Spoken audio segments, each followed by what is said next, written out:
the baddest, the most fucking epic mosh pit ever. Here we go. Shh. Anarchy in bedrock. To which? To which?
Hello, it's me. Look at my new toy.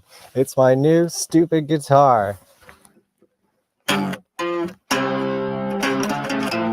Oh, it sounds terrible too. It's perfect for green jelly. Look at this. I even got this strap with aliens on it, as a tribute to Bill's head. Hello, everybody. It's me, Kevin Vonesper. It's going to be a fun one tonight. We got Datgirl, Datgirl is somebody that I met when I was in LA filming my documentary, which I'll play a trailer for later, a little teaser. The Life and Slimes of Dookie Flyswatter and Haunted Garage. And of course, I had to stop by the Green Jello Studios to see what they were up to. And I met this colorful character, and ever since I kind of just wanted to know more about what she does. She seems like she's doing all this stuff all the time, and we're gonna sort it out tonight and see what the hell's going on with this girl. Datgirl tonight on VonPod. Yes. Where's my theme song? That's not it. VonPod. Welcome to VonPod. I've got chicken heads and deli creeps, scary monsters and super creeps on VonPod. You're listening to VonPod. With aliens and scum dogs, I hope you're here to chat along to VonPod. You can watch and chat with us live. Like and share and subscribe. It's always a surprise. VonPod. VonPod.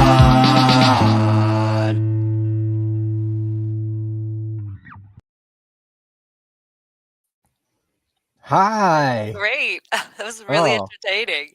I try to be entertaining here on this show. You know, I see so many people try to do a YouTube show and they don't even dress up or anything. And it's like, Right? you know, little things like a theme song can help your show be way better. Oh my God, it's all about intro theme songs. And Do all you your have, guests, I was thinking, who do I know? I know Slim. Yeah, I would have said. Did somebody have a big nitrous balloon or was that just Deco? you Got got drugs on the erased. mind. You think? I don't think so. I don't think it was a nitrous balloon. There might have been a normal balloon. It was I'm like, not whoa, what are sure. they doing? Yeah, sometimes I have balloons. I like balloons. Nice. But then I don't know how to blow them up properly, and I'm just like, after two, I'm like, okay, fuck this. I mean, there's only one way to do it. Air in the thing and then, And then this, what's that? tie it up. Yes, tie it up. Tie it up and blow. Yeah. That is the theme here tonight. I I feel like hope. I got caught drinking this weird new like seltzer aid that like Sponsor us. all of a sudden you're cutting to me and I was like, oh my God, this is not sponsoring the show, but But it is color coordinated. it is, I Like know. even the things you drink is in your color scheme. Yes, yeah. This was actually an accident, but I had to Yes. match my mannequin. Yes. Well, it matches the whole thing, the whole pink vibe going on, you know. Yeah. This is one of my new characters for the show I'm doing, and it's probably Nice. the coolest wig I've worn. Oh, I think there's a little video of you in that, right? Yes. Okay, yeah, we'll get to I have so many questions for you, Dat girl. Oh my God, and I have nothing but answers. Okay, great. Then this is gonna just work very swimmingly. Yes. Titties says I swallow balloons. Ooh, okay. Titties the clown. Yeah, he's from WTF or Jello Vision. I don't know what it was. Let me talk about that. That Yes, show we had a did. branding problem. Because what is it? Is it Jello Vision? Is it Green Jello Vision? Is it WTF.com TV? I think that's what the the network. fuck? That's the Fox That's News. what but then they changed the name of the show to WTF. Oh, they did. So it was like, no, what are you doing? That's supposed to be the network. And then Green Jello Vision is the show, right? I don't know. Yes. Not my, I had nothing to do with branding that show. And But then Green Jello's a band, Green Jellovision's the show, and then right, that makes sense. is the network. That's what I thought. And then they changed the name of the show to WTF. Oh. At some point. And then by the time they were at the whiskey, which I know you did at least one of those, right? Yeah, I did about 4 of those. Yeah, that was so fun. WTF titties. Can you confirm or deny this? Because I don't know. Clarification, please. I live in New York. Like, I've only been there 3 times, and it was when I met you. That was the good time. Yeah, and I have a picture, so we can talk about this. Yes, we can. And I have some explaining to do about this mask that I'm wearing.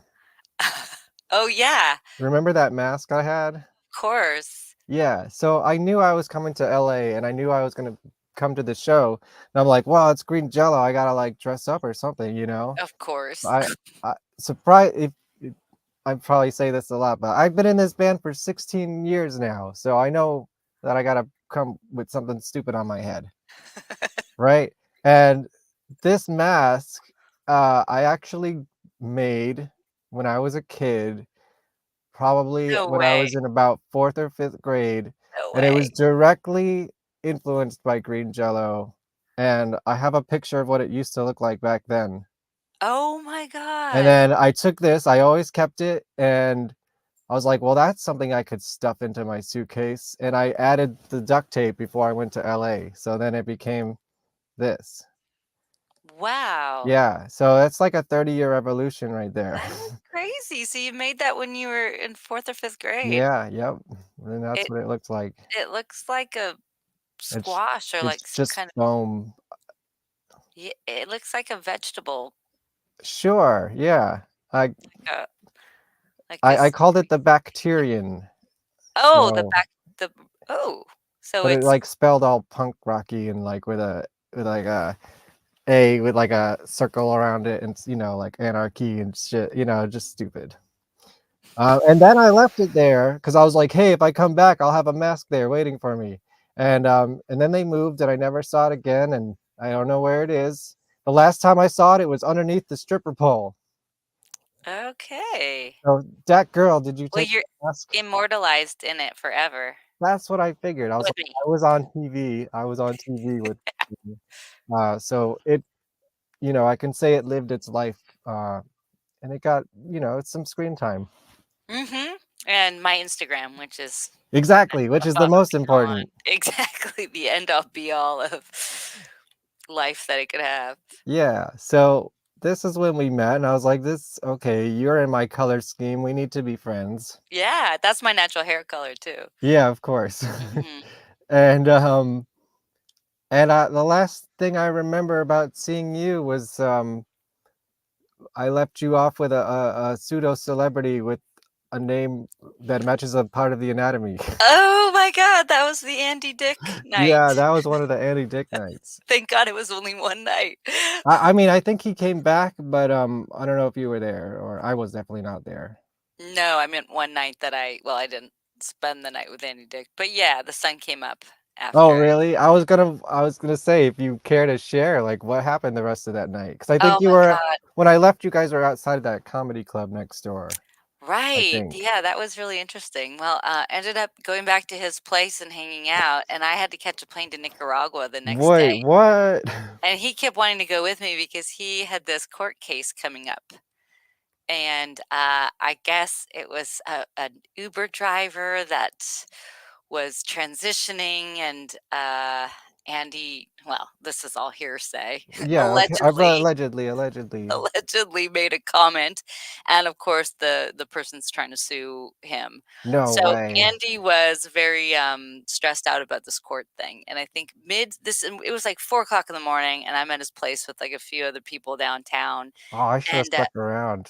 he decides to I switch lawyers. The guy that we were with was like, "You know what? Fuck your lawyer. I got a buddy. He's gonna do you so much better." And he calls the guy, and the lawyer's just it's like 4 in the morning, and the lawyer's Yeah, just like, "What's up?" I guess he's the guy that you call. He's like the at 4 in the fixer, morning. and he was like, "I can deliver. I can help you out, and everything like that." And Andy was like, "Can I just go to Nicaragua with you?" And I didn't miss the flight, but it's like, you have those nights where you're like, if I continue here, like if I don't leave soon, like the rest of my day, week, life is going to go wrong. I had that I feeling. don't know if I've been in that exact situation, but I can imagine the pressure. It happens to me all the time. But anyway, Well, I you was live a thinking, very exciting life, I think. I don't know. I don't know if I do. It goes from exciting to boring and exciting to boring. You But need that balance. yeah, I had this feeling, and I was like, "You really need to leave. Like, you really need to leave." And then another hour would go by, and I left at like probably about 8 in the morning, and I had to catch a flight that night, I think. Okay, so you weren't going straight from the show to the flight. No, I had like a little grace period. Yeah, so you And weren't thank you weren't God. showing up looking like this, or Yes. Well, I couldn't get on the plane. It was like one of those things where I knew something was gonna go wrong just because I don't know, you go from chaos to chaos.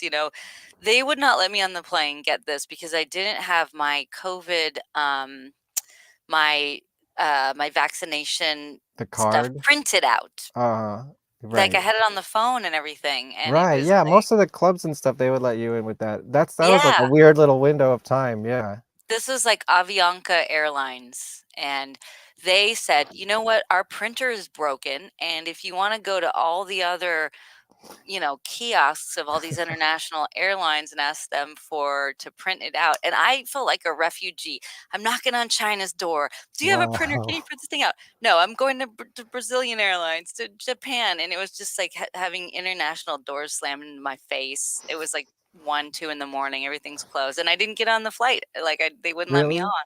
Wow, so what happened? You had to go home or I had to go home. I had to get another flight, buy another flight.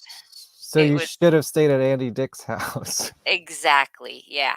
Yeah, I would have been better off. And then the funniest thing about Andy, who I absolutely love, but, like, the minute you mention his name, everybody has got a story about him. That's kind of why I love bringing it up here. Well, I knew you specifically would have a story. That's my only story. Nothing really crazy for me happened that night, well, at least with him. So I can Well, say he I was there was with his there, but his that's about it. boyfriend, I think, his boyfriend had God, this is gonna be total slander. Um, Allegedly. Allegedly, I don't know if it was really his boyfriend, but I think they were fighting, Oh and I no. think the boyfriend had another girlfriend that was pregnant, and Andy kept whispering in my ear, "Ask him about the girl, ask him about this, ask." And it was really funny, and he was so fun to hang out with. I was just surprised, and then it was just a few of us, and then all of a sudden, like, a bunch of people showed up at, like, 4 or 5 in the morning, and they were, like, took over the pool table, and this is all downtown, and yeah, it was really fun, but it's like, I think I always wonder, like, if I didn't have that trip to Nicaragua, would I still be there right now? Right. Yeah, in the bottom of the pool. Yes. Um, had you met him before that night or it just all happened that night? No, that all Yeah. happened that night. I mean, didn't we That's watch a him drink? Hollywood story. Didn't he drink out of Bill's shoe that night? I mean, who didn't, right? I don't know. I I That's didn't. That's one possible. thing I haven't done. I know he spent most of the time backstage and I spent most of the time where the show was, so I'm He not was sure with what me happened. backstage, not, like, Yeah, I know you were moving yeah, crazy. yeah, no, no, no. Yeah, yeah, there was a lot of people there, but I saw the different side of the And then wall. Bill was like, "When are you Andy, where are you gonna come out and be on stage, I That think?" was crazy. And was that the night that Angelo Moore played as well? I think it might have been I don't know. from I don't know. Fishbone. Oh, that was a different night, I thought. That was a Oh, I different I one? remember Fishbone from the whiskey. No, yeah, I mean, no, I think that I was there 3 weeks in a row, and the last one was the Dwarves in Haunted Garage show, which I don't think you were there, which I booked for my documentary. I booked their last show at Green Jello Vision so I could Ooh, film it. Yeah, cool. and uh, and the other two shows are kind of a blur. I know someone gave me a lap dance on camera. It wasn't you. No. uh, I'm easy, but not cheap. yeah, yeah, no, no, I was broke, so I got none of that. Jella knows and can explain it best. He's talking about the branding. Oh, Ask Jelly, he probably has the mask. Yeah, maybe, oh. maybe. Yeah. That or Chris Thomas. He drank off Bill's He balls. drank off Bill's balls. Thank Right. you. Yeah, Yeah. that's a classic. Yes. That was really fun to So, watch. how did you first hear about that show? Because that's the first time I heard. I've been watching it since the first episode from home. Yeah. How did you hear So about it? Just well, 'cause I you're was in the oh, band 'cause for you're that you're many one of years, so I the was just like, illustrious. "Oh, that's my people doing stuff on the internet. I'll check it out." So that's how I heard of you. Oh, cool. Well, so How did MC you? Yeah. Equation, Mhm. Chris, the drummer, we did I knew him from Second City, actually. We did Really? some stand-up stuff together, and apparently we're a little too straight edge for the not straight edge, but I don't I know. was gonna say, wait a minute, that's not your No. band. But, I think, well, yeah, so we did that some stand-up and at Second City, and then he reached out to me and he was like, "I'm doing this really weird show, and I think you might be a good fit for it." And, sure enough, I watched the videos online and I was like, "Wow, okay, this is very cool." Yeah. And, yeah, I always wanted to do we talked about doing a song together, like a rap song, because 'cause he's got his MC Equations thing and Yeah, he Datgirl. raps about math or whatever. Yeah. Is Yeah, that like great a character. character that he came up with at Second City? No, that's the thing. We were I was gonna say we were not like so we did a stand up. I think it was a class, but it was all it was very Mm. traditional stand up Mm. comedy structure. And I didn't know how freaky. I guess we didn't know how freaky each other was till we Right? Yeah. got to Green Jello. That's And funny. then I was like, yeah, this is because it's really cool to combine music and comedy like that. That's what I love about Bill and the Mhm. variety show that I think Right. it's just the coolest thing because too much of one can be a little bit it's nice to mix it up. I mean, that's what I loved about those shows. It was like, and if anybody sucked, they only had a little bit of time and Right, everybody was yeah. 5 minutes of everything, music, comedy, and then like you can't really go wrong with It was pretty that. brilliant. Yeah, he comes up with the dumbest, smartest ideas, if that makes sense. I Mhm. mean, just the band in general and like Three Little Pigs is like the stupidest thing, but like it was like the most played video on MTV that year or whatever too. So you never know when that shit's gonna hit. Yeah, Plus, it's like he gets to get all the credit and like have everyone else do all the work, which is perfect for everybody. right. Yeah, I mean, I that's kind of the Burning Man ethos is like, well, well, in that case, you pay to work, Right. basically. Yeah, that's true. Yeah, I mean, I've never been there. I was gonna ask you about that. How many times have you been to Burning Man? Oh, I think I'm about 15 times. Wow. Yeah, yeah, and my parents go, my brother, so I'm at the point where I can't it's like the mafia, like, once you're in, Is it they won't have let you you out. yeah, so that's like I've never really been in that community. I mean, I've seen it, I've been to some parties and stuff, but um what do I want to ask about this? Have you seen it change over the years? Like has it Oh, become a definitely. corporatized yet or Yeah, how does it change?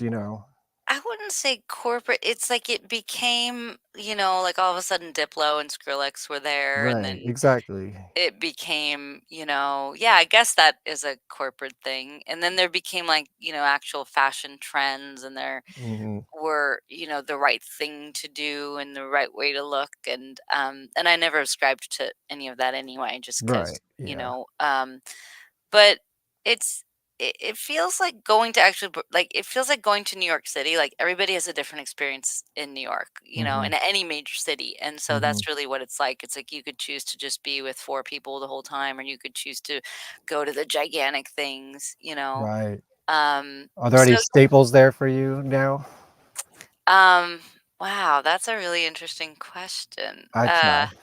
No, no, no, it's cool. So like I'm one of those most people like complain about riding bikes everywhere, but I ride a bike everywhere in my normal life. So like my favorite thing to do is just to like day adventure on a bike, and whether it's day drink or day have coffee. I mean, I love coffee. There's massive Mhm. amounts of coffee everywhere.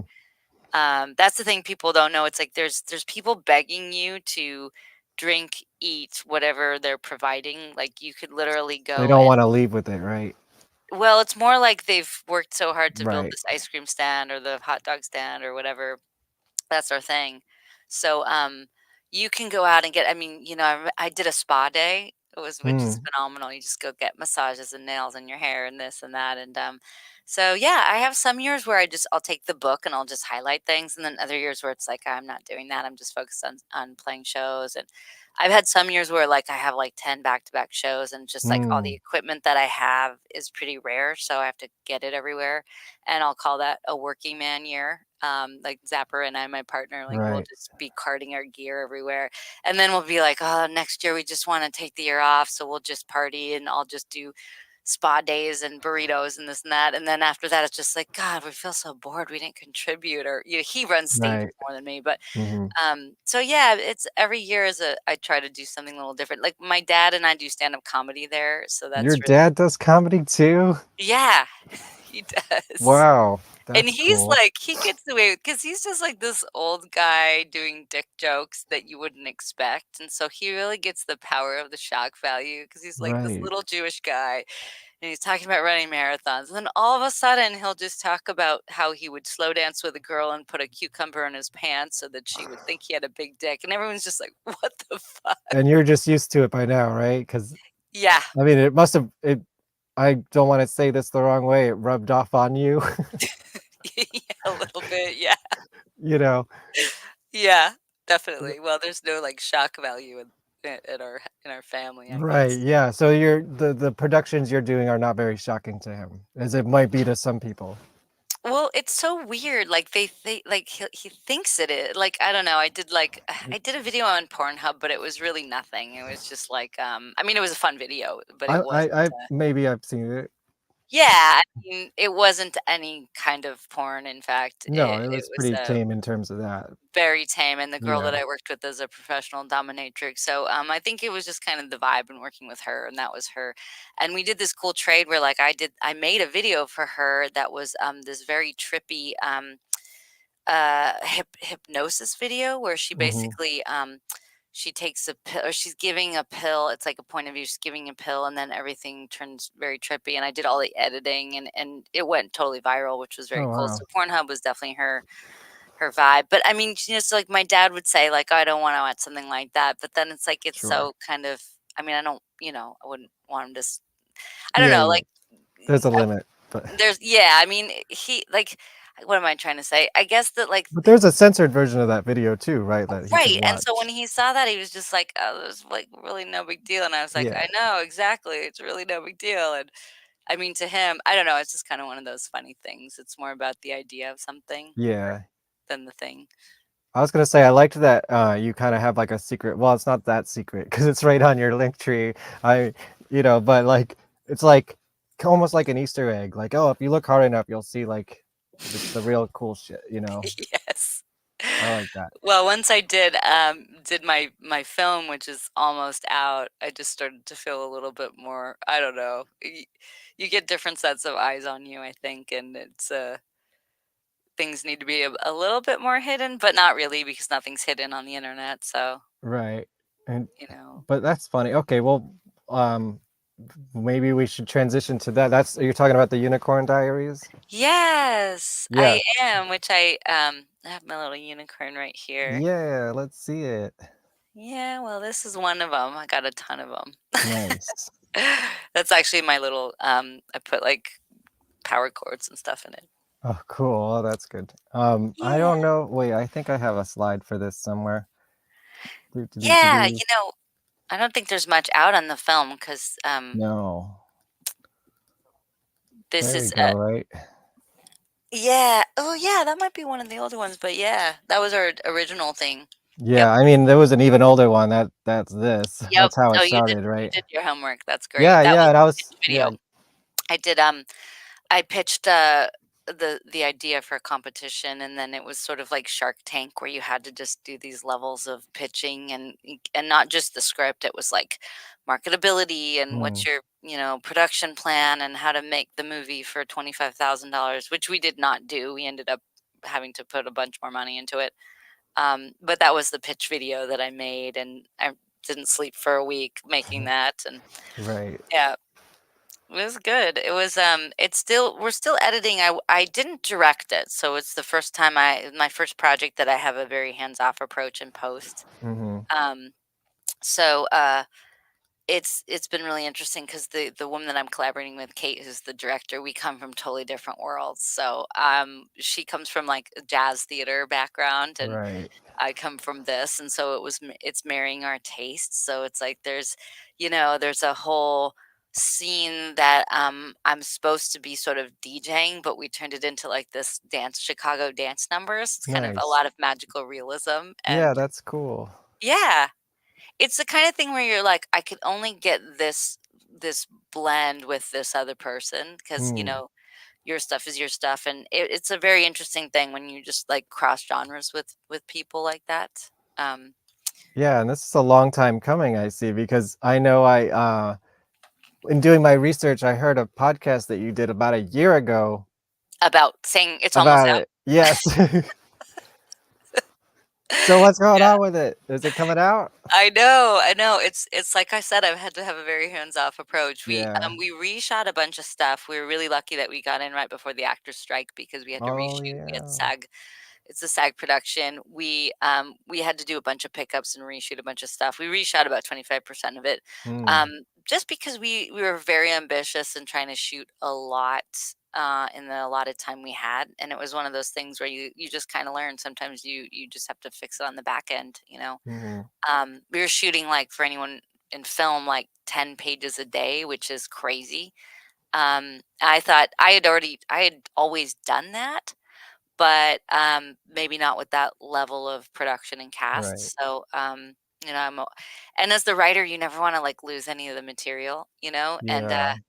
I had to cut like 10, 20 pages right before we went into production, which is absolutely crazy. And when you're doing it based on when you're doing it like that, where you need to cut days because each day is X amount of dollars. So you're literally cutting the script based on location, you Mhm. know, and it feels so weird, but it's like you've got to call like these three actors and tell them that everything they've been rehearsing is like Oh, yeah, and what the note that I heard was like, well, at least they're not going to the theater and they're on the cutting room floor and they shot all this stuff and it didn't make it in. So, true. yeah, Is it a feature or is it a series? What is it it's a exactly? it's a feature, and it started for me as a writer as a series, and Mhm. so I had the series, but I got involved. I'm in this group called We Make Movies, which I'll go ahead and give a shout out to, who really helped Woot me get woot. my stuff out and done. And we do like free weekly workshops every Wednesday if you're an actor, if you're a writer. It's most of them are on Zoom, and then like there's one a month that's like live in LA. Mhm. So yeah, I'd done a couple web series, or my first one just without a lot of help, and then the second one on Amazon, all the We Make Movies infrastructure really helped me. So it was their competition during the pandemic that I basically got a call saying like, "Hey, do you have anything to submit?" And I said, "Well, I'm working on a series."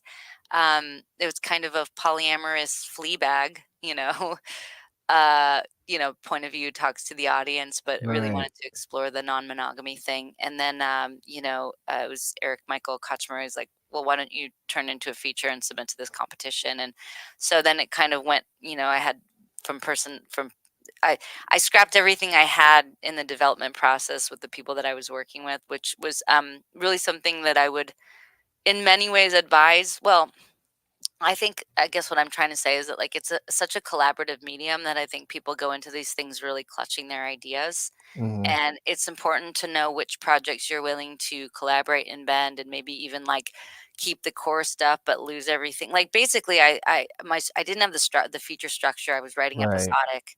So I tossed everything and I said, let's just start from scratch with these ideas and just like built the framework and took out everything stylistic about myself, took my voice kind of out of it, Hmm. took out any of the zazz, the things, the signature stuff, the jokes, whatever, and just focused on structure and wrote a very structured script. And then after that, I felt like I could start, then I moved from working with one person to working with Kate. And then we started adding in the fun elements. And so, like, I think about that as an artist all the time, where it's like, if you need to learn, if you need to focus on nuts and bolts, like sometimes it's good to just toss all your bag of tricks out and hone in on like the structure. And then you get to put all that stuff back in. And don't worry that Yeah. your voice isn't going to be in there because it comes back, you It's know? like learn the song before you start soloing over it, Yes. you know? Uh, I love that That's polyamorous flea bag. That's like a perfect description. yeah, yeah. I did wanna ask, uh, like, how or why did this theme become so important for you to kinda put out there, like the non-monogamous polyamory, you know? Well, it's the story is like partially autobiographical, but Mhm. in the community I'm part of, it's pretty prevalent. But I did met a polyamorous couple, and they just like in the movie, they just sort of like I was very entranced by the idea. I've been in a long-term relationship and just decided I wanted to just kind of see what was happening with it. But it was easier to write about it in some ways than to it's like sometimes I feel like we use our art as a way to tap into things because it's like, well, if I'm going to put myself out there and write about this, then, I have to explore it, research it, that kind of thing. So, Mhm. and I feel like and I think the reason why the movie sort of like got greenlit really quickly is because everybody is so curious. Like everybody's got a story. It was a kind of thing where prior to that it's like I'm doing all this rave culture stuff and it's like very niche, and Yeah. it's like I'll meet someone at the airport, talk about it. But when I started writing this, it's like, man, when I was flying back from Nicaragua, that trip, I met these Marines. I had to, like, not a layover, but like the plane was broken, and they took us to Panama, and we were just hanging out. And I met these Marines in the hotel room, and I was telling them about the project. And this guy's just like, man, I've been dating this girl, and I've been gone for 4 months because I'm in the Marines, and like, do you think she's with this other guy? And and it's like everybody had, it's such a curious topic for people. I think that Yeah. people are living longer. I think that there's been always been so much infidelity. Like, there used to be, like, serial monogamy where people Hmm. like the 7-year itch, and then I think people are realizing that, like, why do I have to dismantle a Yeah, relationship man. I'm in to have another one? Fuck society, man. I Well, and never understood it. we're not, like, really I mean, monogamy really came about, like, from since agriculture, Yeah, yeah. and it's more of a I read it's that book. yes, you did, Sex at Dawn. Yeah. Well, I listened to it. I cheated. That's cool. But yeah, What did you think of it? I mean, I listen to a lot of Dan Savage and stuff like that. I'm kind of, Yeah, I'm up on it. Into it. Um, I so love this Dan was just like Savage. a great confirmation of like what we already kind of knew, like Mhm. internally, or so it's great. Everyone should know about that because Yeah, like we need to take these societal structures and like they need to crumble because most of them don't make any sense. That's what yeah, I think. And that's one of them. That's one of yes. the big ones, relationships. It's like telling me I can only be in one band. It's like Right. I might have my main project, but like I need to like do jump in the green jello truck every once in a while and do something else. Yeah. Do you have a lot of side projects? Well, I have in my lifetime, yeah. Yeah. Right now I have like a main project that I'm trying to get off the ground, and then I do jello shows when they come around, or like collaborate with people if I can. Is the main Um, project, like, is that music or your yeah, documentary? yeah, it's music. Pop Perversion. That's my new band, Pop Oh, dope. Perversion, which I think this is maybe you're seeing it. It might be turned around. I'm not sure, but I can read it. good. I wish Yay! I wish I could just grab a sticker Oh, from I know. Here you go. Yay, cool. That'd be so funny if I sent you one and you like pretended to take it out of the screen. Yeah. Oh, we should have thought Soon. of that. I We'll know. get I'll there. think about that. Yes, we have one song and about 100 brewing. So Ooh. it's like Ver my lifetime of music is going to be funneled through this project. That's the goal, at least. Ooh, I Yeah. love that. So that's what it is. And then, yeah, of course. And you have a documentary. Yeah, the documentary. Exactly. See, that's like a whole other thing that I'm doing. Yeah, Do you know anything about that? You want to see the trailer, the teaser? I do. I'm very curious. All right, I got a minute teaser for you.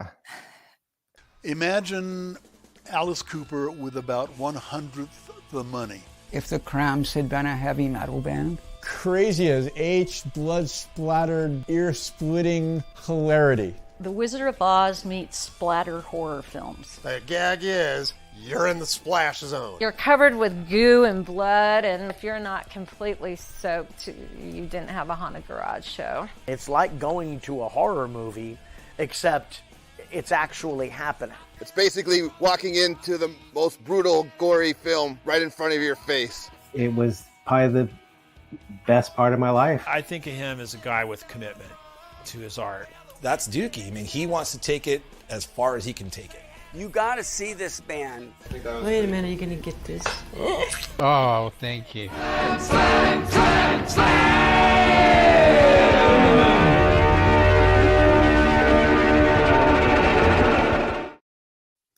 In production now. Yes, Bill is part of the story. He's in it. Oh, wow. They were like cool. closely associated back in the day. It's LA Shock Rock. Pioneers. So, is it about the band or you, or? It's about the singer Dookie Flyswatter and the Okay, band. cool. He's also like a B movie actor. Like, are you interested in like B horror movies from the 80s and stuff? Yes, as long as they're not scary. Oh no, they're like comedies, Yes, like exactly. he was in Surf Nazis Must Die and Hollywood Chainsaw Hookers and Ooh. Sorority Babes in the Slimeball Bowl-orama, like all these cult these. Where have Well, I been? they were just like throwaway films back then, but now they're cult classics. You know, the way that they've aged. And he wrote That's so Blood cool. Diner. You know, that's like his famous ones. Yeah, you got to see them. They're great. I know what I'm doing tonight. It's I'm gonna make my tits movie and blood and comedy, basically. Yeah.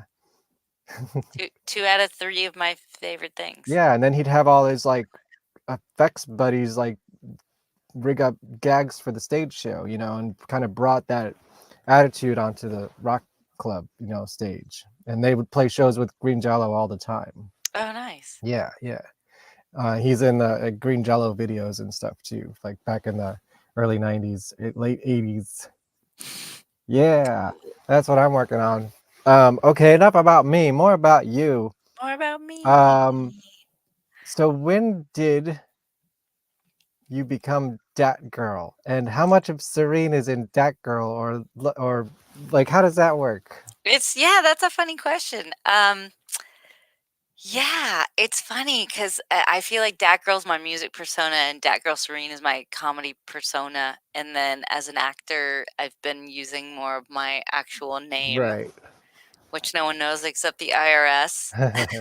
Yeah, same here. That's not my real name either. Right. Yeah, exactly.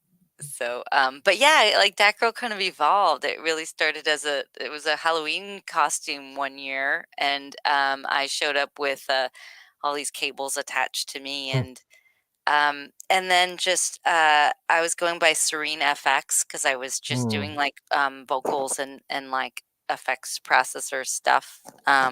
Is this working? Let's see. I was gonna try We're gonna to get some check musical check. accompaniment here.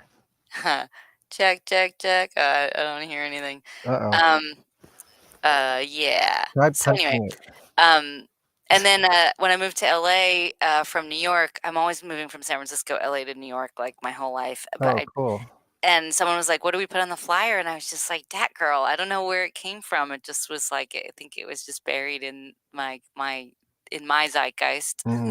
How long ago was that? That was about 10 years. Yeah. Okay.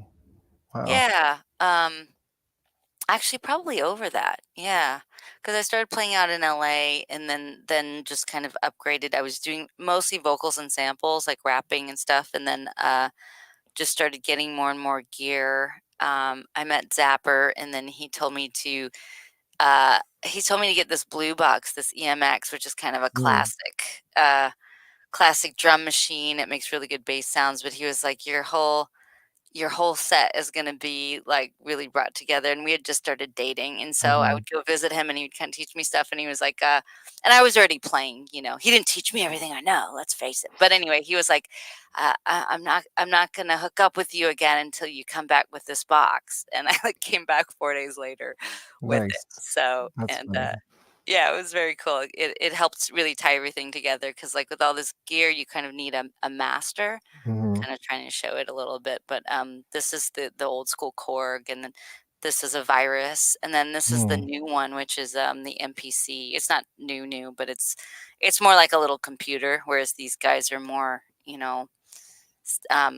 a standalone, but it's really got, like, a computer brain in it. So Virus, that's what all the industrial bands use, isn't it? Really? I think Yeah, I think so. so. I thought it was, like, what all the psytrance. I don't know. I'm a rock and roller. Yeah. I mean, that's cool. See, I need people like you in my life to know that stuff for me. What do you play? We see you play the ukulele and the guitar. Well, the ukulele is a joke. I mean, I don't. It's just for show. Yeah, I don't really say I play that. I'm a bass player, I guess, primarily, and then I'm Okay, like a cool, punk rock yeah. power chord guitar player, and I produce most of my own stuff by myself. Like I just play everything or program everything. Cool. Well, yeah, I did my first show when I was 11 years old, so Wow, it's very cool. it's been 30 something years or something Did like you that. grow up with, like, a musical family and Um, what's funny? My brother was musical. He's 8 years older than me, and that's pretty much it. Like, some of my uncles played bagpipes and shit, but like, Wow. yeah, we're not really a musical, like even artistic family at all. So I don't know where we came from. So that was strictly you. You weren't those your Well, my identity. brother too, yeah. Yeah. Oh, that's Um, cool. yeah. Let's see. Okay, so Pop and Spin, that's your second series? Was Yes. there one So, before that? What did I miss? What did I not see? Headliners, which is on YouTube. Oh. Oh, I Yeah. wish I knew about it. I would have watched that too. Oh my What's god. that like? What's the vibe of that? It felt like a wow, yeah, it's crazy. Now I'm realizing I Are gotta you pick one are of you your Dat Girl in that as well? Yes, definitely. Yeah. Yeah. It's kind of a precursor to Pop and Spin. It feels similar, only it was a lot of our friends in Hawaii, like a lot of real authentic characters and just a bigger cast. Like I tour there every year and I have a big Hmm. community there. So we would go over there and we shot all of our early stuff. And it was like me directing. It was sort of prior to having any knowledge about how to really shoot a film. So, but my editing was good. I mean, it's really Mhm. cute. Like I watch it back, and it's like at the time I was, I was trying to pitch it to Comedy Central. I just, looking back, I mean, it's so funny. It's always when you look back on your work that you're like, oh, that was such a cute, adorable, fun Mhm. project. And when you're in the middle of it, it just feels like your reach exceeds your grasp exceeds your reach. What is it? You're aiming higher than you have the skills for, Sounds about right. There's a phrase in there somewhere. Yeah. Yeah. What was Your that reach about? exceeds it was a kind of same thing autobiography about, Datgirl and Zapper, the rave culture DJs and so we had this giant stuffed banana that was adopted by our friend group. And so there's this whole B plot that Banana's missing. And like first we saw him in a club, and then like I did this whole our friend skydived with him, and it was Whoa. like this basically strapped Banana to him and jumped out of a Oh plane. my god. And we created this whole like Bananas missing. Stunt pay. Yes, Yeah. yeah, it was amazing. It was like I'll have to send that to you. It's Yeah, I wanna see it. yeah, you're inspiring me. I need to repost all these awesome videos. Yay. Well, that But yeah, so I did see this one. yes, yeah. So that was kind of the more like I guess grown. We weren't even grown up, but Polished? more polished. Yeah. Thank you, There you thank go. you. The evolution. Yes, more polished. Nice. Yeah, Headliners was our crazy one, and I'm thinking, it's so cool. Like that's what I love about the internet. You just re-release stuff, and it's like it's fresh to somebody. it's fresh to somebody Yeah, for that's how I sure. feel. See, like all my songs that I've written throughout my life that never got properly recorded or anything. That's why I want to process it through this band because it's like, well, it's new to everybody else. Even if Yeah. it's 20 years old to me, like it's still fresh to somebody else. Oh my God. So it sounds like you also have an arsenal of unreleased stuff Oh, that you're hundreds like, of songs. And they're yeah. like even recorded for the most part too. Like just my whole history of music, like just all these bands that never quite got off the ground or recorded properly, and there's Oh just my all God. these songs. It's just a legacy of Same. myself. But it's like it's so cool though because then you have an arsenal of content for when you finally have like I feel that way about my new show. It's like it's something I can filter everything through. And Right. Um, yeah, it's so cool because I feel like I have this kind of arsenal of unreleased or unpolished things. It's good. I think that's what, like I mean, so, I don't know. I mean, I guess some people just get, plucked into fame on their first thing that they do. But I think for a lot of us, it's just like years of making things that we didn't have just the packaging Mhm. ability. Like, the Yeah. creativity was there, but, like, we just didn't have the right people, the right tools, the right players, the right Yeah. gear, Exactly. and then you get to this point where you're like you said, filter everything through that, and you've just got, like, this funnel of cool things to put in there. Yes. Funnel, that's what I use all the time. I mean the word, not the actual thing. Um Yes. and that's you're talking about your podcast, right? Yeah, it's actually not a podcast, Or is it's it a real series, but okay. I'm doing a podcast about the Okay. series, Explain so it to me I know, I know, it's like I don't know anything because this it's is why I want to talk to you. I'm like, you're doing so many things that I know they're all related somehow, but yeah. like I don't exactly know how. Yeah, so Sex Tech Magic and Mayhem is the show, and it's a real series. It's like a variety series. So it's kind of like the Daily Show Hmm. meets, I guess, Fleabag meets Sex in the City. I don't know. Steve Buscemi said no movie should ever meet any other movie, but Hmm. it's like sort of Daily Show format in the sense that it's like vignettes. So like I come out and do an opening monologue, but then I play all these different characters. Mhm. And then there'll be a scene and then a song. And then we have like what we're calling science segments, which are more informative, like, I have a bit about alchemy, the alchemy of jealousy, like what Hmm. happens when we're jealous and what's the science behind it. That's Um, awesome. Yeah. for the slut shaming episode, it's like, what is the history of slut shaming? And I reference that book we were talking about. Mhm. So I'm Sex at Dawn. experimenting a Go read lot. it. Go listen to Yeah. it. Look at Yeah. the pictures. Yeah. Oh, the pictures. Well, I don't know if they're pictures, but there's like graphs and stuff. Yeah. Graphical elements. Yeah. Yeah. I probably should read the whole Charts and thing. shit. Yeah. Like referencing books I haven't even read. I I You get what get I the mean. point. You can sum it up in like one sentence. Right. Or Hunter somebody at gatherers, ChatGPT summed it up. then monogamy. Yeah, Yes. exactly. Yeah. Yeah, it's really funny asking the chatbots for their opinions on monogamy. And in my first podcast that isn't out yet, but I talk about how my chatbot is like really woke about like polyamory and stuff like Really? that, and Like almost gets ChatGPT offended. or something else? It was Leo, the chatbot. Okay, I'm not up on it. I've used ChatGPT a couple times, but tell me about Leo. Oh, I don't really know much about him, but Okay. I do sort of joke that let me try to get my audio working in here. Right? Yeah, it's the tech. Oh, there we go. Do you hear something? Yeah, Oh, I heard of interesting. something. Okay. Oh, there it is. I was wondering why Oh, my yeah. effects weren't working.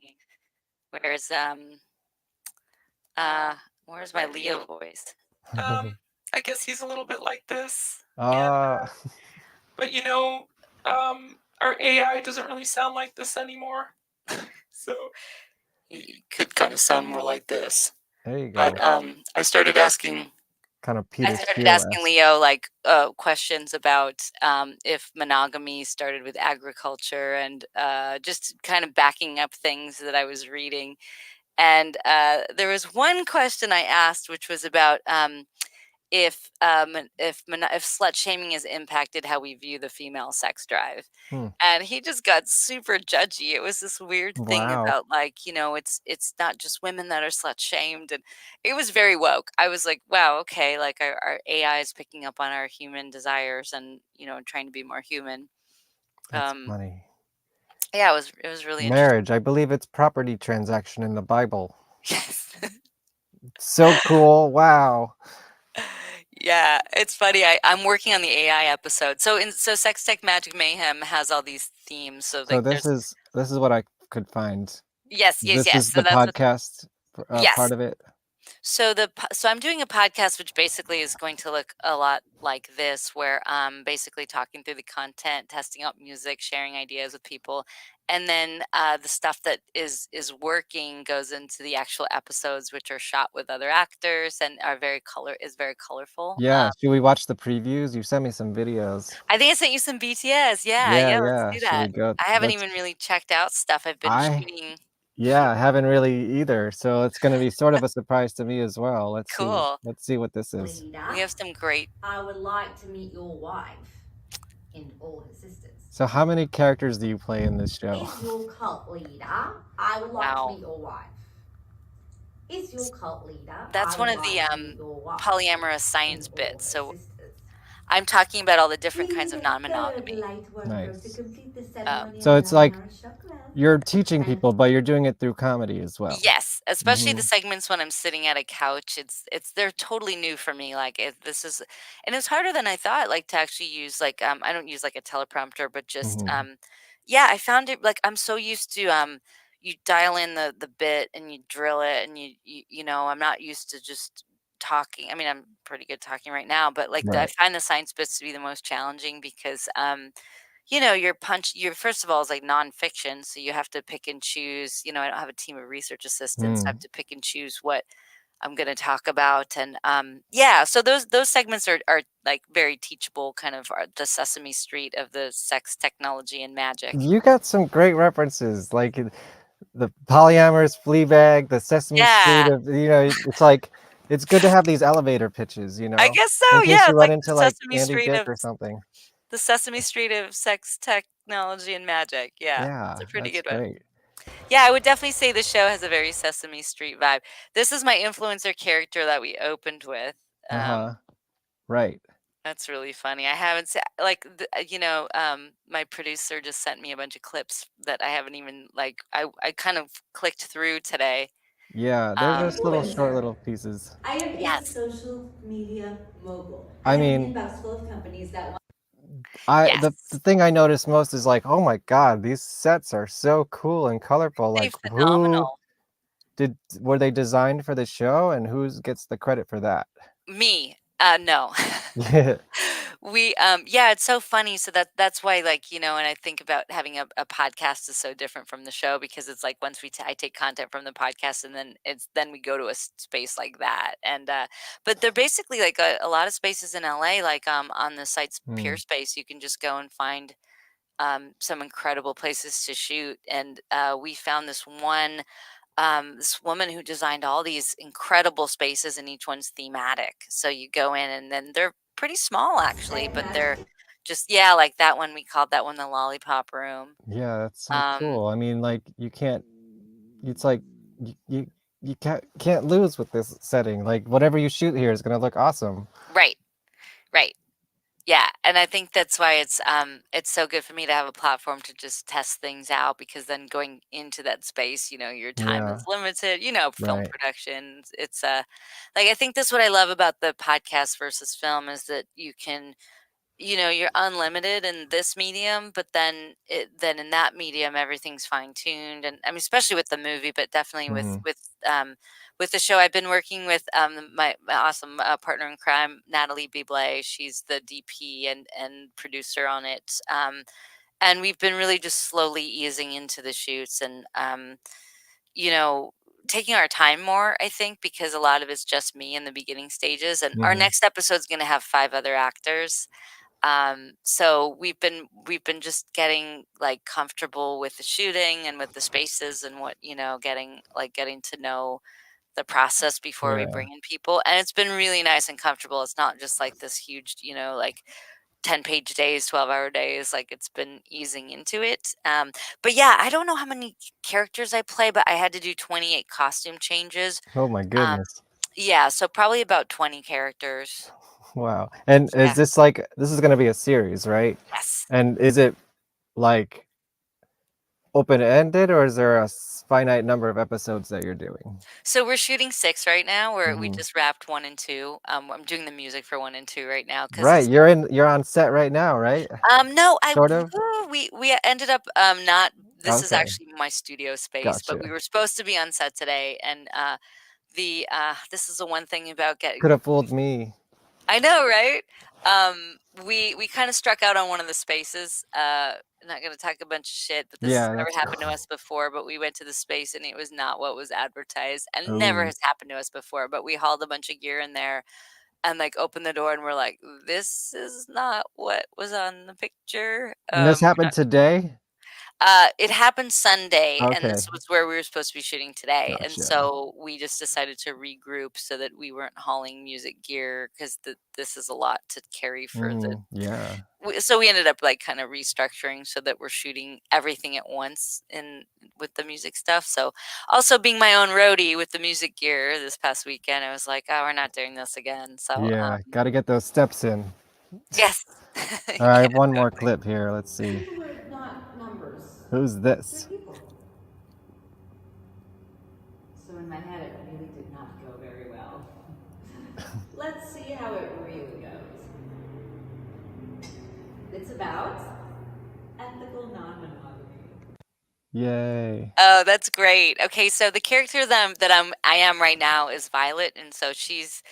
I mean, it's me, but it's every time I wear this, look, Mhm. it's the train wreck character who's just really poly, making a lot of mistakes. There she is. Yeah, here There she is. we got a whole bunch of slides here. You can tell us about these characters. Yes, yeah. So Who's that that? character, she's the one who explains everything in the beginning of the show. She's got her shit together. I'd That's listen to her. yes, yeah. And that is my mom and my brother, played Oh by my me. god. Yeah. That's great. Yeah. Yeah, we saw Um, that. Yeah. yeah, we already saw Wonderful. that. That's the slut shaming episode. Wonderful. That's the influencer. Yeah, so all three of those are me. Right. Wow. Yeah, and that's one of my male characters, Cameron, on the left in the leather jacket. Yeah, it was a really great space. Is I this think part of the that's show, or is this just music you showing video. off? Okay. Yeah, music, just showing off that Pilates, you know. Yeah. Yeah, these are for the teaser. This set is so great. That's one of the spaces I was telling you about. Yeah, so each Mm. one's themed, and so this was the green one. The green room. So that scene we watched, Violet was having dinner with, and it was like the hook is like, when do you tell someone that you're non-monogamous? And so it was this dinner where it's like, okay, here it comes, I'm gonna tell him, and then I'm breaking the fourth wall, just saying like, well, he could react like this, or he could react like this. And so the first take is what it is in my head, and then the second take is how he really reacts. So that's why when I was like, let's see how he really does. It was, That's funny. Yeah. yeah, and that was Jeff Lawless was my co-star on that. So the official first other actor in Sex Tech Magic Mayhem. So he was really great. So we had this whole oyster scene, and it's like we're talking about oysters, like where he's like, do you eat oysters with other guys? And well, I'm a grown-ass girl who likes oysters. And so obviously the oysters were the metaphor for the poly stuff, but it was we had to he didn't eat any of the oysters, but I was, you know, I like oysters. I don't know. So I would kind of snack on them, and we had to just fix. Oh yeah, there we go. Yeah, that's.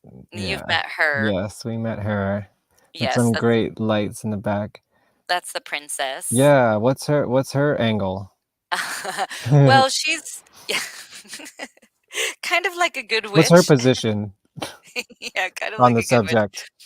subject. Her clothes were part of the set, believe it or not. Wow. It's absolutely crazy. Yeah. Nice. Yeah, because I have all these musical segments, so these are kind of more. She's not an actual character, although now I'm thinking she should come and be some sort of polyamorous. Right. That's Violet. Yeah. There's Violet. And is that you too? That is me. Yeah, these are some of my more artistic shots. You're yeah. like, I mean, no, the black hair does a whole thing. Yep. See, that's like the princess, but like the evil dominatrix version or something. Right? That's my natural hair, isn't it crazy? Wow. I won't tell anybody. It's not like we're live on the internet or anything. No. Yeah, nobody's gonna watch this. No, nope. Wow. It's well, I guess because your hair is usually so colorful looking that it's just such a contrast. And then with like the red room in the background, it's like really pops. That room was oh yeah, so that was the next one is for Underboob, which is a song that I could actually play for you. Yeah, whenever you want. If you want to do some musical accompaniment, I'm down for it. Yeah. Can you hear the music? Yeah. Okay. Yeah, it's working. All right, cool. All right, well, this is the theme song, and then I'm going to do a program change, and I'll do Underboob. Nice. Let's start right here. I'm that girl, gon' catch the flow. The silent thing goes through the roof, and now I through the door. You know, I'm the original digital sin. Bitch with the itch, crush the bass bin. Ice the sky, my hands on the mix, and I'm fixing to flip the switch and give the knob a twist till the space time shifts a bit. Walls dissolve, kiss, kiss, bang, bang, let's do it all.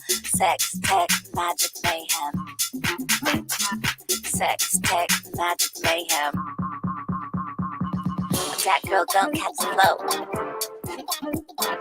So that is the little intro song.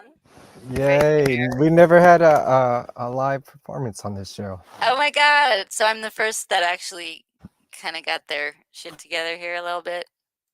Yeah, I've done a little bit in the background, but nothing like this. Well, scrolling. Okay, I have to do what's called a program change on this thing, which is when you are not organized and you have to load things up. Let's see.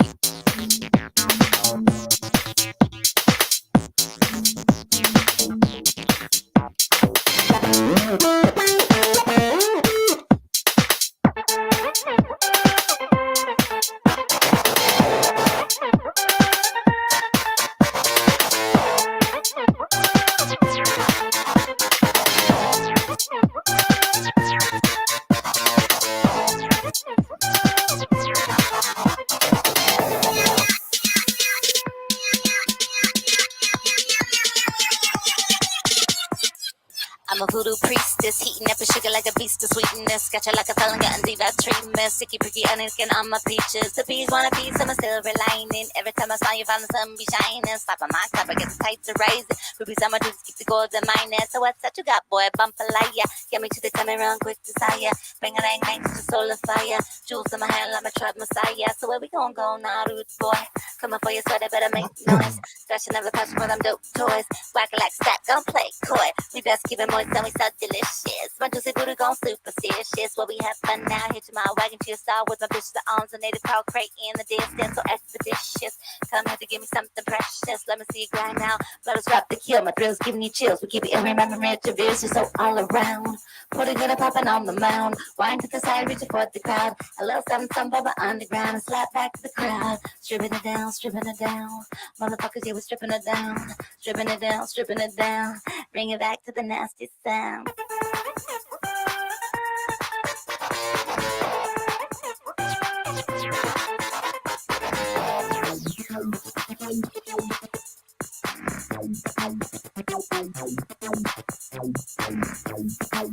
Let's change that. So this is the virus.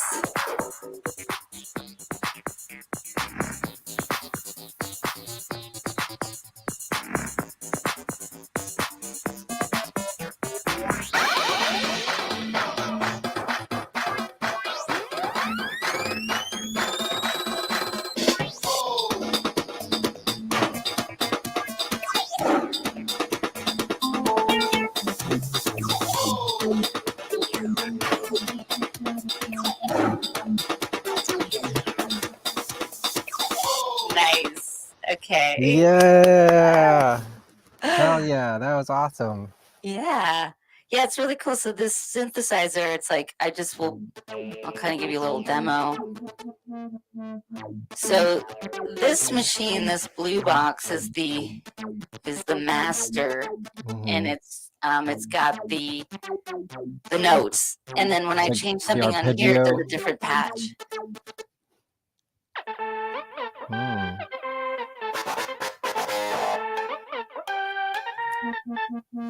Same notes, different.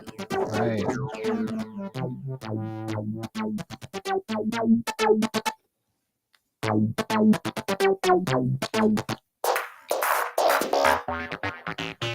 So that's really fun because you can just keep switching and you're playing the same notation. Yeah. And Do you like improvise with that a lot, like at your Yeah. shows? Mhm.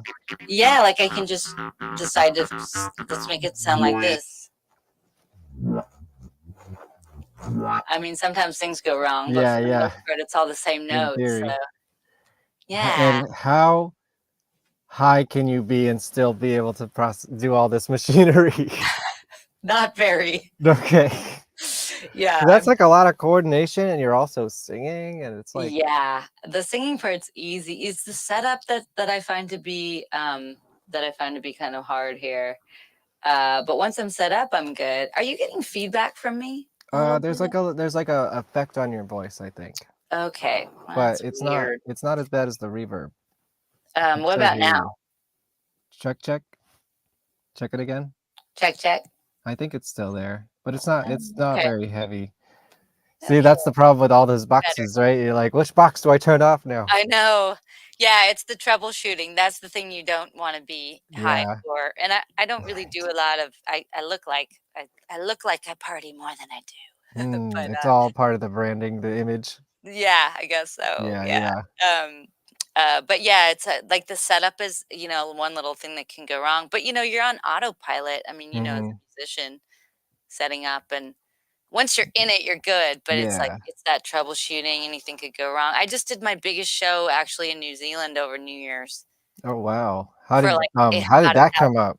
Yeah, so Are you famous in New Zealand or?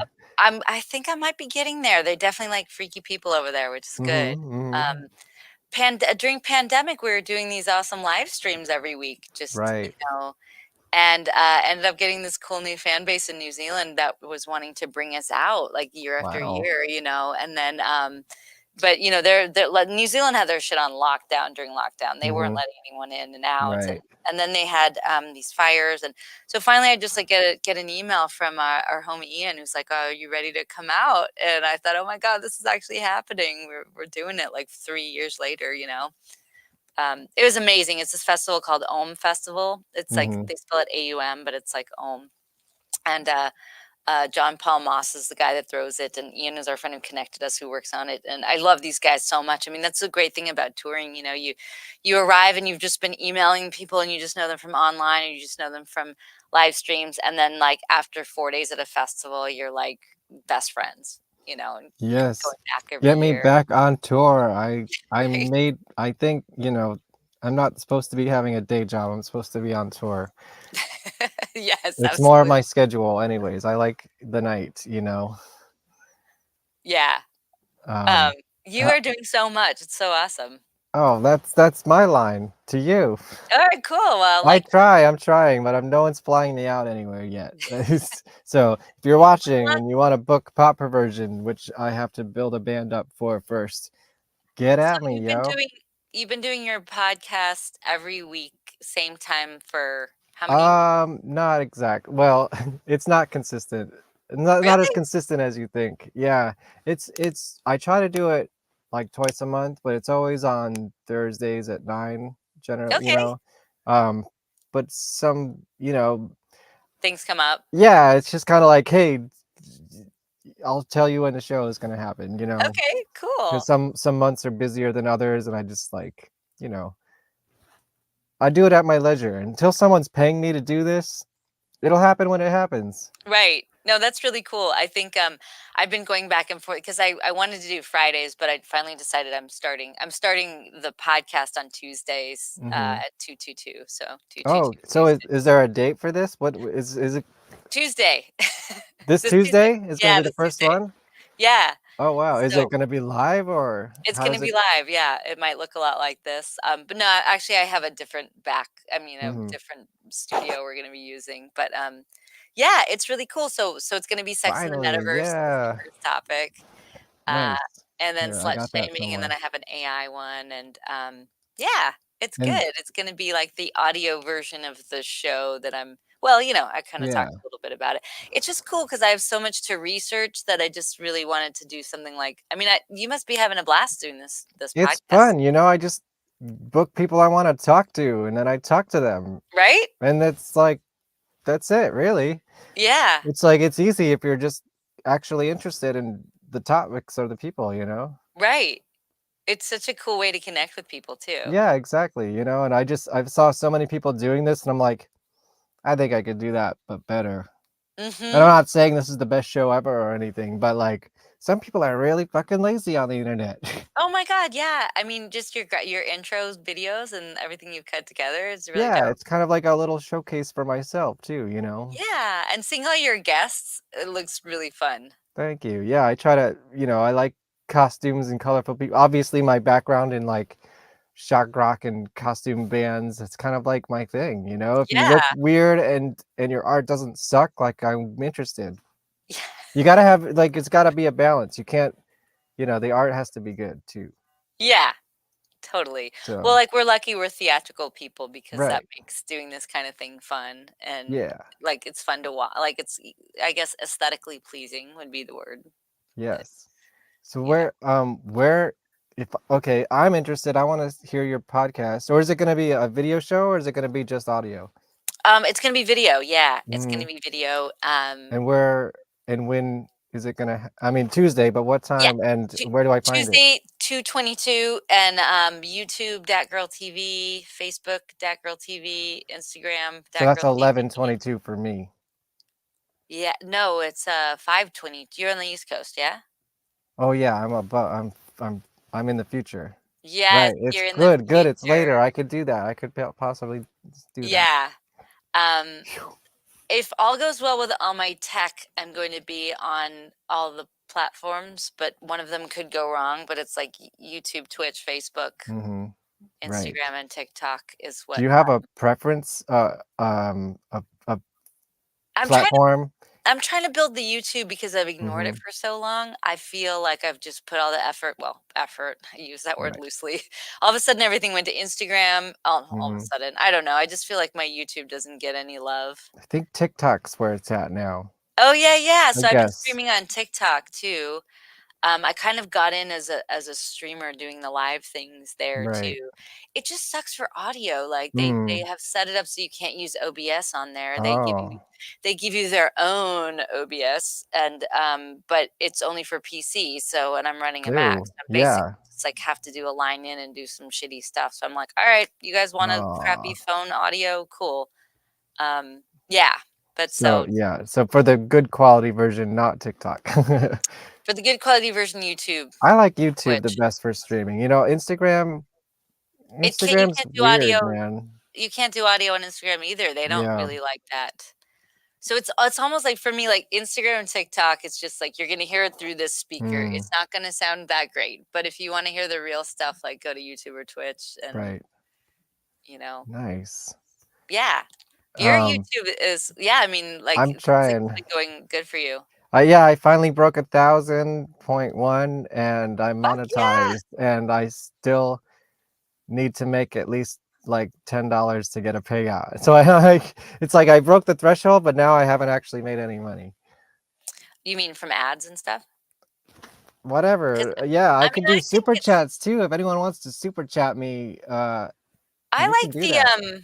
paying people. I have a few channels that I give like $5 a month to. I think that's Yeah. way cooler than like the fraction of a cent you're gonna make on advertising. Yeah, yeah. I'm kind of still want to build it a little bit before I ask people for money, Yeah, totally. genuinely, because I don't, I'd rather just make it off of views, but I'm not sure how many views I'd need to like make $1 even.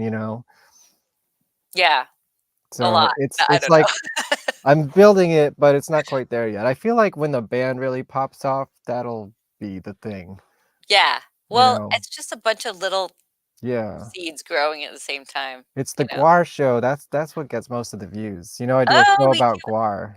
Wait. Tell me about a Guar show. Were you in it? Or No, well, I do the band Guar? of course. Yeah, I do a podcast about them. It's just this, but about Guar, How did called I didn't know that. GuarPod. Yes, I'm officially licensed by them and too. Oh my god. Wow. Yeah. So there's Guar like 30 episodes of that or something like that. Wow. I've been to a Guar show in Reno. Yeah, tell me about it. Oh, When well, when was this? I came home covered in blood. Yeah, of course. Yeah, it was awesome. I just love that they just replaced their band members because it's just the character. I mean, it's kind of like what Bill's doing in some way. Sort of.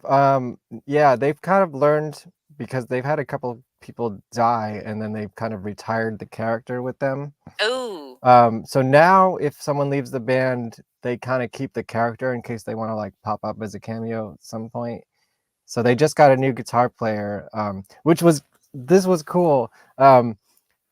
Their new guitar player was actually on this show, VonPod, a year before he joined Guar. So I was like ahead of the curve on it. wow. Yeah. Did he have any inkling he was like next in line or? No, because nobody knew that that guy was gonna leave yet, but his other band was about to go on tour with them, and he was teasing that. He couldn't officially announce that.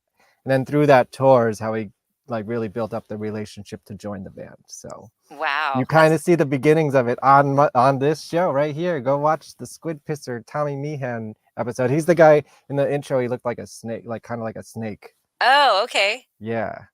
Cool. So So even if in I the make a wish on this show, then I'm going to be what's I'm your wish? I was just trying to think like And I if don't know, is this one of those things where you can't tell me or it won't happen? Or no, I I don't kind of think want to know. no, I don't think so.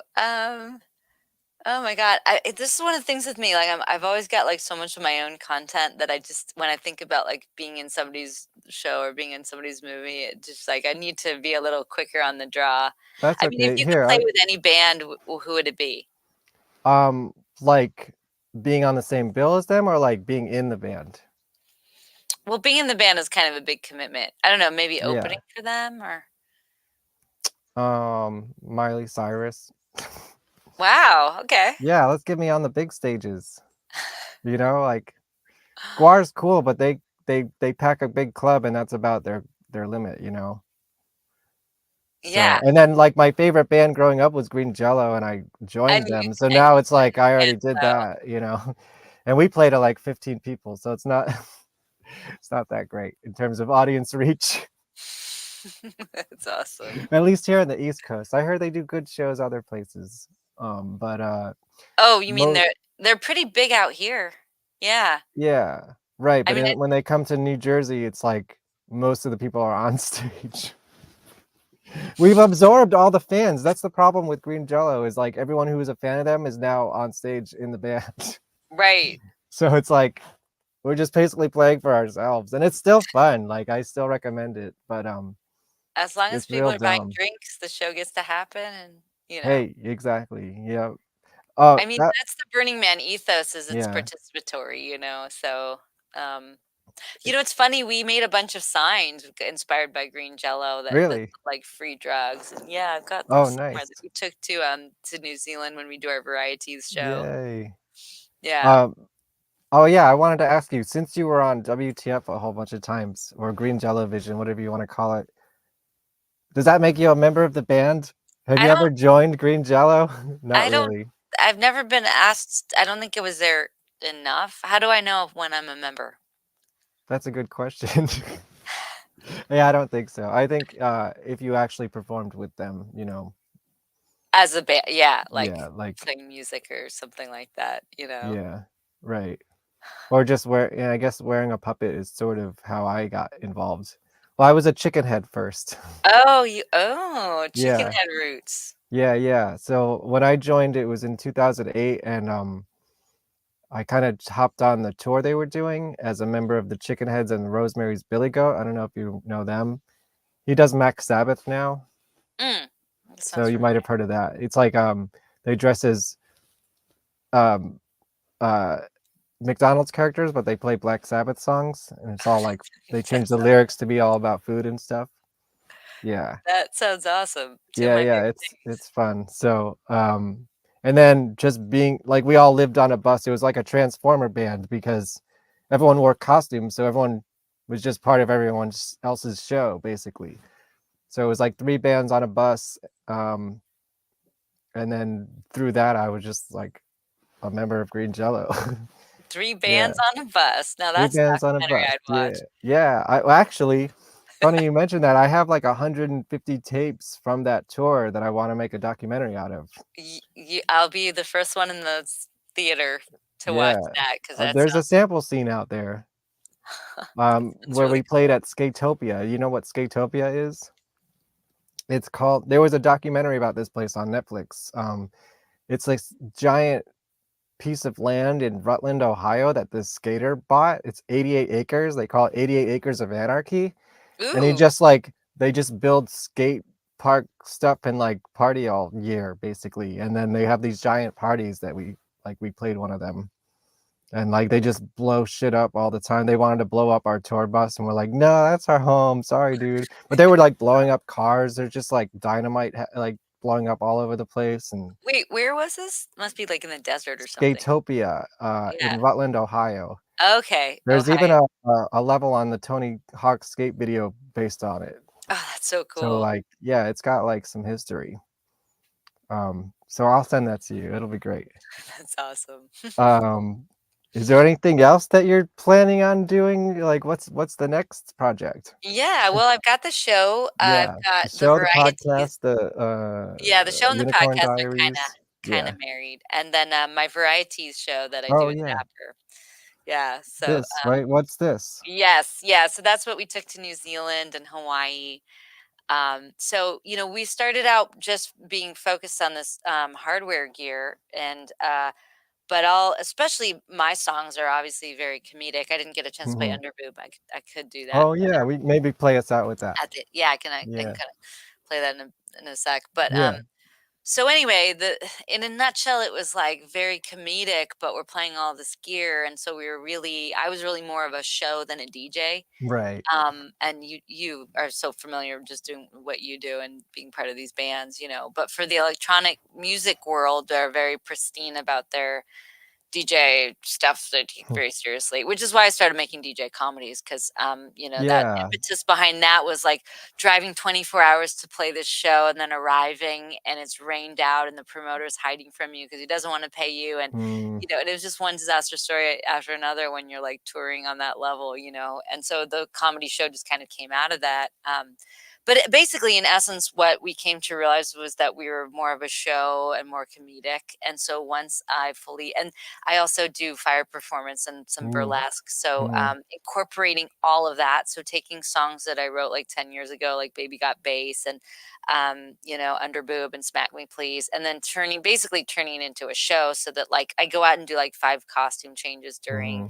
Mhm. So like I open with like Even Nice Girls Get Naked, do like the burlesque strip tease and then disappear. And then Zapper does a scratch routine and puts on a Mhm. mask. And then I come out as a new character and do a fire performance. I have the song Fire Twirling Hippie Bitch.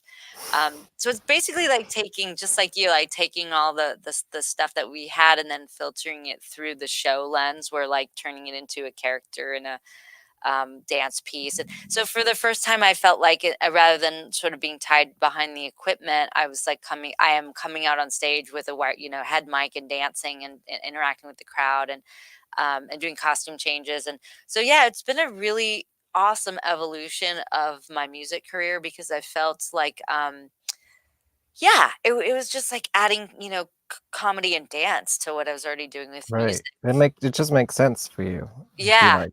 it It totally does, and it made the music make sense because people weren't expecting to see, like, Diplo and then getting me, or getting Mhm. Zapper and I getting this craze, like, "Who the fuck are these guys?" I mean, "Are Yeah. they for real? Is this a comedy act?" Like, that's what we would get, like, during our pandemic sessions. We're just like, "This is like SNL, right? These guys aren't for real," and, so once you lean into that, once you're like, "Yeah, we're gonna turn this into a variety show," and, like, Green Jello was so inspirational for me, like watching how Bill would be with a crowd, like how he would get everyone to Oh, sit yeah. down and like, I mean, you're like in the presence of a real master performer Yeah.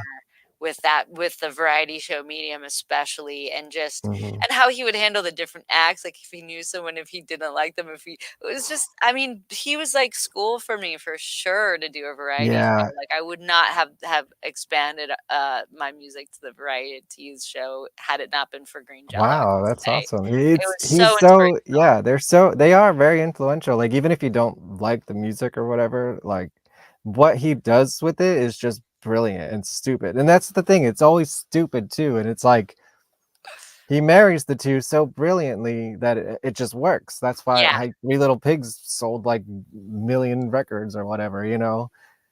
Yeah, Um, he's great. He knows how to work a crowd too, just like getting yeah. everyone to sit down and come up and all it's cool, Yeah, that's what I loved about your work is that you're in it, you're doing the thing, but you're also totally making fun of it, and you kinda need that, like, Yeah. reality check, I guess, what would you call it? Like, it's sort of a Well, parody, but it's also you're actually doing the thing. right. I mean, I come from, like as crazy as like the Burning Man culture is and festival culture, it really takes itself very seriously. Right. The electronic music DJ culture, like the black turtleneck sweater wearing Euro DJs. I mean, I got slammed a lot, like in, article. I mean, yeah, Mm. it was a hard place to be like a comedian in DJ's clothing, I think. Well, keep doing it, I like it, 'cause, I that's not, like, the community that I'm really I mean, I'm in, like, a goth industrial community, punk rock community, I'm, like, on the edges of it, but I'm not like a burner type exactly, so the way you present it with the comedy and the costumes, it, like, makes it, accessible to somebody like me, I Oh, guess. I think You you know would what I love mean? it. Yeah. Yeah, I no, mean, I do, that's why I like talking to you about it. you would love it. I mean, there's festivals and then there's Burning Man, and Right, right. Burning Man is like its own thing, and it caters to everyone, especially as a huge punk rock live music Mhm. scene there too. In Right. fact, those are the funnest things. It's like fuck seeing the big DJs. Like you want to go and just catch like the bands and the costumes, and I mean, Mhm. I think you would totally crush it out there for sure. Well, that'd be awesome. Yes, Bring your book ukulele. me on the festivals, yes. I mean, my band's a little bit more serious than Green Jello. We're all actually a lot more serious, but we're still gonna have a theatrical angle to it and look cool and like present it Yeah. well, and What's your theatrical like? Is it all black? I can gather from the sticker. Well, I mean, it's still sort of in development, but here's what I'm thinking. Like, you see how the O on pop is a exploding disco ball? Yep. So I'm thinking I like kind of like a horror aspect. We like a kind of good horror show. So I'm thinking like I have to mix the glamour and the horror. So I'm thinking sort of, yes, black, silver, shiny. Um, I'm thinking of having sort of like maybe some liquid latex to kind of look like your Ooh. face is damaged, but Ooh, also, yeah. but by as if you're being damaged by shards of glass from an exploding disco ball. So you're also shiny and cool at the same time, Wow, that's so That's okay. what I I am that's what I'm shooting. thinking about. I haven't actually done it yet, but That sounds really. You know what? Okay, I'm shooting a music video that is a horror. Um, I would love if you happen to be. I don't know why you would be in LA in yeah, I September, wish. October, but I God, like probably that not. outfit sounds phenomenal, and the whole band look. Yeah, I mean, We'll that's have to just talk about that yeah, we'll talk about it. Um, because that sounds really like that. I Like, wanna glow, I wanna yeah, like and, I mean, I'm picturing like the disco balls part of the, you know. yeah, and it's like 'cause I've been in other bands who did this kind of like, you'd put the liquid latex on, and then you'd kind of pinch it while it's drying, so it looks like your face is kinda, like, melting off. But then Yeah. as you're performing and then you put the makeup over it, of course, and then as you're performing on stage, you get sweaty and it actually starts peeling off, so it just looks like your face is peeling off, and it's, like, such a cool, simple effect. It can be slightly different every time, and, And, like, I the wanna cape incorporate just that. adds to it, like, the Yeah. more sweaty you get, it Exactly. increases the costume potential. Yes, yes, so that's my angle, that's my idea. I haven't quite actualized it. Is that a word? I don't know. It It is a is word. now. It is a word. That's cool. So how about this? Let's catch up. There's not much to catch up on the chat. There's like 3 chats, but and then we'll have you do a song, and I know then you have to go produce stuff, right? So I'm taking a kind of an acting, I'm in an acting training program called Meisner Technique, Mm, Sanford Meisner. I wish I had my book right in front of me. But it's about relationships, and it's very, like, I'm in the beginning stages, so it's like doing your scales. mm, And so these exercises that we practice, that we start out with, so I would look at you and I would say something observational, like you're wearing a black jacket. And then you say without any emotion until you feel something, I'm wearing a black jacket. You're wearing a black jacket. I'm wearing a black jacket. And so you go for like forever just listening to each other. And then the next level up from that is what we call calling behavior. So I would say, you're wearing a tie. I'm wearing a tie. You're surprised by that. I'm surprised by that. You mm, feeling irritated. And we have to practice this stuff. So I've got a few people coming over in like half an hour yeah. to sit with me and say, you're wearing a pink shirt. You're wearing a blue shirt. But it's like, You it's have one of pink those, hair. it's like a wax on, wax off, apparently. Like, you don't know why you're doing it, but you just wax on, wax off, wax on. And then eventually, I think you become a good actor, I hope. Yeah, I was gonna say, how does that translate into being a good actor? Well, I think it's because with acting, people just get really stuck on the words and they don't really listen to the other person. And you're saying the same thing over and over again. So this helps you get used to like listening to the other person, but Mm, also that like you don't know what they're gonna say. So even though they're gonna say the same thing to you over and over and over again, and they're gonna say like, "You killed my father, prepare to die," but it has to be fresh to you. So I think when you're starting with like, you're wearing a black shirt, you're wearing a black shirt, it becomes like like how he describes it in the book is like the words are the canoe, but the emotion, it's about the emotion underneath it. So you want to like get rid of the words, and it becomes about the connection between the two people. So that's why you're okay. drilling these listening exercises. And Well, I she wish says you that she can't stop talking. good luck with that, yeah. Uh, let's see what we got here. I think this is about the coffee in the beginning. Oh. I don't know what that is, so maybe you know what that is. Cyclavia, I don't. Is it like Can you stevia? specify what's your go-to? Here's the coffee question. What's your Oh go-to my coffee god. order?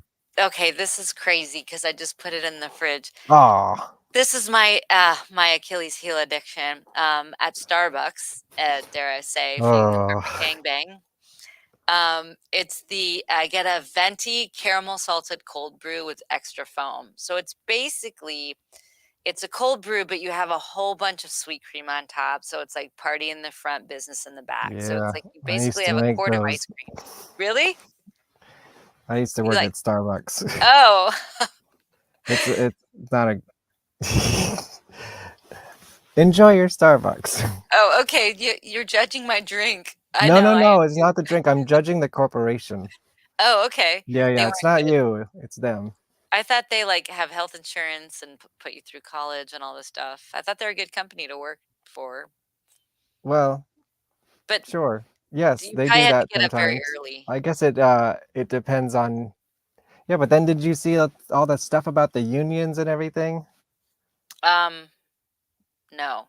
Was this Oh, recent? you gotta, well, during the pandemic, kind of, Oh. yeah. In the last Is it? few years, yeah, they were like, uh, go look it up. Okay. Okay. Yeah. Yeah, that kind of started the whole like union thing going Oh, okay. forward, like, because they were an evil corporation at the root of it. Okay. But anyways, I'm not here to Then talk about that. I'll That's just some enjoy vanilla my Red life Bull shit. Yeah, instead. yeah, no, it's okay. I'm not saying people can't go to Starbucks, but definitely tip your baristas. They are your Oh friends. my God. And they do not represent the evil corporation behind them.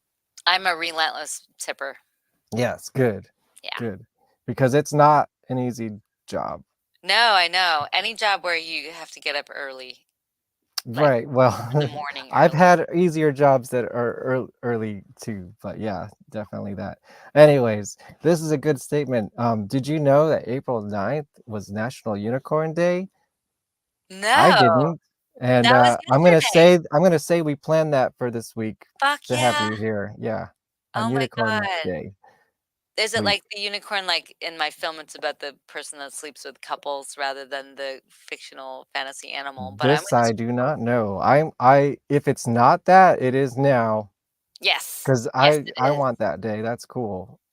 I mean, am I guess I don't know. I don't know if I'm a unicorn. I'm like half corn. Depends Okay. on the people involved, I guess. Right? Alright. I'm like a kettle corn. Steamy. Kettle corn. I like that. Uh, cool. Well, I think that Ooh, was nice everything. unicorns. Cool. Yeah. Well, you've inspired me. I'm so excited to Yay. start going live again since I was doing it well on TikTok and we were Mhm. very consistent during the pandemic and it really was awesome because we just didn't have anything else to do. Right. But I love what you've done with your show. It's so cool. Thank you. I just have fun, and then if people like it, that's cool too, you know? Yeah. Well, You gotta do I think the what I would say about creating art is you gotta it's gotta be genuine, and you gotta really mean what you're doing and enjoy it for yourself, and that's what's gonna radiate to other people. Like, they're gonna recognize whether you're just doing it because, if you're just following a trend and trying to be something to gain attention, or if you're doing something genuine and that attracts attention because of the energy you put out of it. Does that make sense? absolutely. Yeah, Yeah. that's how I feel about it. And it extends to this show. It's just like, this is a good excuse to like get to know somebody that I'm interested about. And it's live on the internet, so we can all promote each other at the same time, you know? Yeah, totally. I mean, that authenticity is what people really love. Yeah, I think so. Yeah. Great. I think we did it. What do you think? Cool. Well, I can play one Yeah, last song for you. I would love that. And yeah, so we were showing some photos and there's a video called Underboob and let's see if this is working. Is it working? You hear that? Yeah, I do. Okay, cool. My vocals might be a little loud here. Yeah, so this is a song Underboob that we shot the music video for in one of those spaces. Nice. So it's This the is gonna be first. part of the show. Yeah, Mhm. yeah. So this is it's a part of our slut shaming episode where I talk about having a nip slip and I just feel the like I've real seen you slut do shame. this live before. Yeah, I I think I I have. workshopped a lot of it at Green Jello actually. Yeah, exactly. I don't know if I was there in person or if I watched it on the internet, but either way, I've seen you. Yeah, Yes, this so is I did great. this Yeah. on Yes, I'm excited. cool. Me too. Okay, let's see if that's loud enough. Check, check. Sounds good to me. Cool.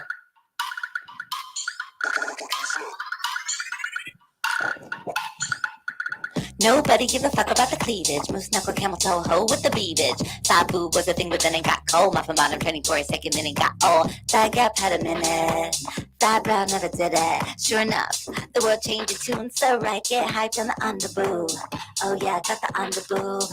I feel that attitude.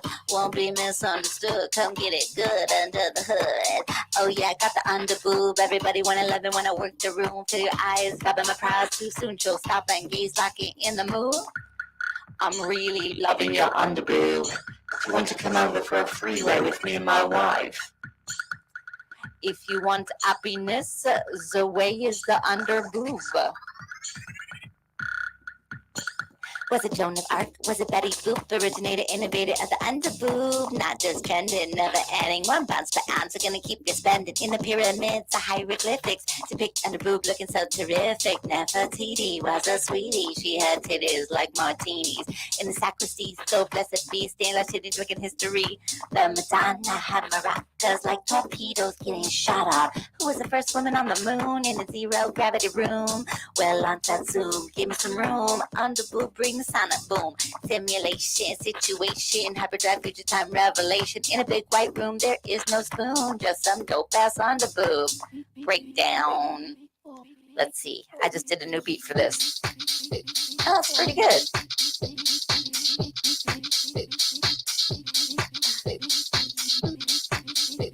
Try to glitch this out a little bit. Oh yeah, got the underboob. I feel that attitude. Won't be misunderstood. Come get it good under the hood.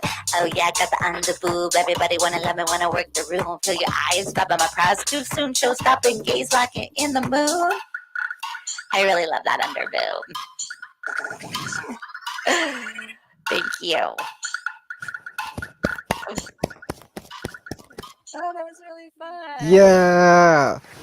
Man. So cool. 60 episodes and finally got a musical performance. Now we're Heck setting the yeah. bar high, man. You better come prepared on this show.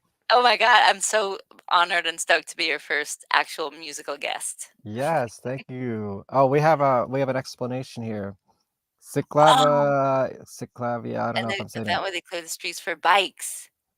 Oh, fuck yeah, I need to go to that. I'm like a big biking person. Ooh, So the okay, day after 420, that's a Sunday. I know I'll be at the dark side of the it's called Dark Force Fest now, a convention in New Jersey. Ooh. I'll be there all weekend, filming industrial bands and stuff. Oh my God, you're slaying. Ah, thanks. That's a Vampire Freaks event. You know Vampire Freaks? I know a lot of what I've not officially. Oh yeah, they were like the gothic social media site for like 20 years. Oh, cool. Like before MySpace even. It was like Vampire Freaks. Wow. Okay. Yeah. Are they Anyways. still around? In name, but the social media sites doesn't exist anymore, but he still does events, and I think there's a store you can buy shit. It's like a brand now, you know. Got it. Yeah. Hell yeah. We got Cool. that girl. Cool. Well, Let thank you for me inspiring me. thank I you. Yeah. love what you've done with the show, and just keep doing it. It's Yeah, awesome. we'll do it again sometime. Yeah, for sure. And next week, Michael Key from the you want to get like, dude, you want some cult hero stories? Ooh. This is gonna be good. You may not know the we're gonna get got, but I oh my will. God, it's gonna be fantastic. I don't think he's ever done a a long form interview about these projects, Ooh. which have go back like 30 years. There's a lot of New York, even London, I think, history. Mindless Self-Indulgence, does that ring a bell? Mm-hmm. So they were the only band that MSI signed besides themselves to their own label. So Cool. that gives you like Yeah. an idea of what it's all about. It's in that realm. Nice. I'll So tune in. That sounds yeah, great. sweet. Thursday, 9 o'clock or 6 if 6 you're in o'clock. LA. Yeah. Yeah. Cool. Sweet. And that's the only one I have booked right now. Keep, follow me on the Instas and get all the updates. Yeah. And don't forget, like, share, subscribe. Help me with the algorithm. All the Yep. comments I get are just haters. I need some lovers too. So if you're watching this right now, give it a like, follow. If you haven't subscribed, whatever. The terminology on YouTube is subscribe. Subscribe. Right? Yes. Follow. Submit. Submit. I like it. I'm going to add that to the song. Be my friend. Okay. All right. Here's the outro. Like, share, subscribe, comment.